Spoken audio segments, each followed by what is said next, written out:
کو شہید کیا، اس کے بدلے میں ہم نے ہڑتال کی اور یہ بتایا کہ یہودیوں ہم تم سے ناراض ہیں،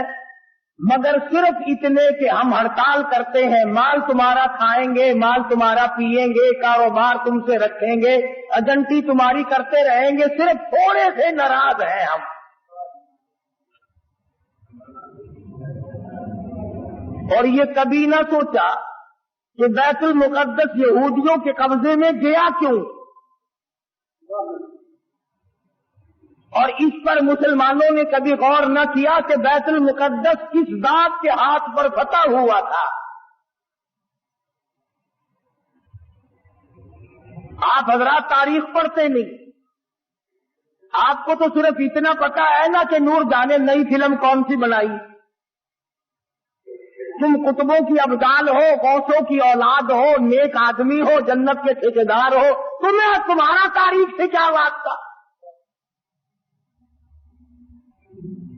بیت المقدس لڑائی کر کے فتح نہیں ہوا تھا،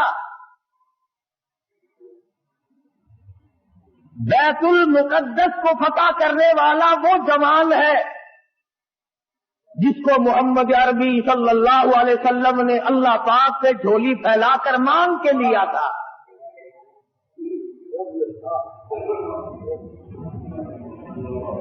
فاروق اعظم کے ہاتھ سے بیت المقدس بغیر لڑائی کے فتح ہوا۔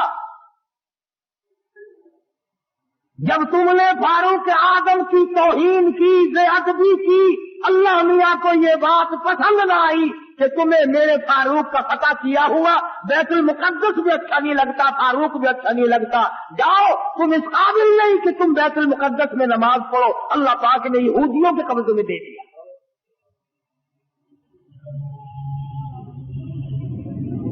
اور آج بھی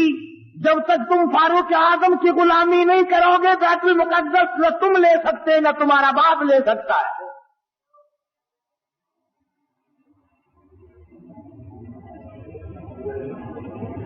آسان کام نہیں یہ جو صحابہ کرام نے کیے، تم بجائے ان کو آفرین کہنے کے، بجائے ان کو مرحبا کہنے کے، بجائے ان کو خراج تحسین پیش کرنے کے، بجائے ان کو خراج عقیدت پیش کرنے کے، صحابہ کرام جنہوں نے ایران فتح کر کے دیا، عراق فتح کر کے دیا، قسطنطنیہ فتح کر کے دیا، فلسطین فتح کیا، افریقہ فتح کیا، مصر فتح کیا، اور یہ تمام علاقے فتح کیے، بیت المقدس فتح کیا، صحابہ کرام کو گالیاں بکتے اور خود حکومت کرتے ہو۔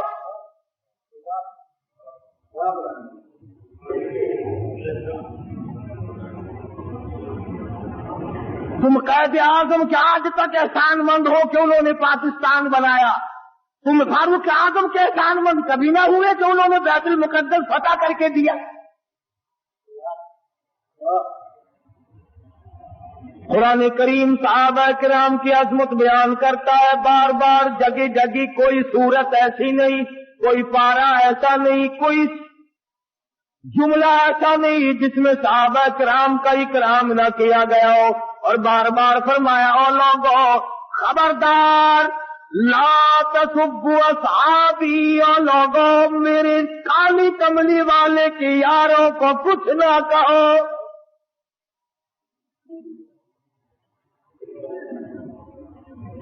بیت المقدس کا محاصرہ کیا ہوا ہے، 2 مہینے کا عرصہ گزر گیا، بیت المقدس فتح نہیں ہوتا۔ فاروق اعظم رضی اللہ تعالیٰ عنہ کو کمانڈر نے خط لکھا، بڑا مشکل مسئلہ ہے، بیت المقدس کے فتح ہونے کی کوئی شکل نظر نہیں آتی۔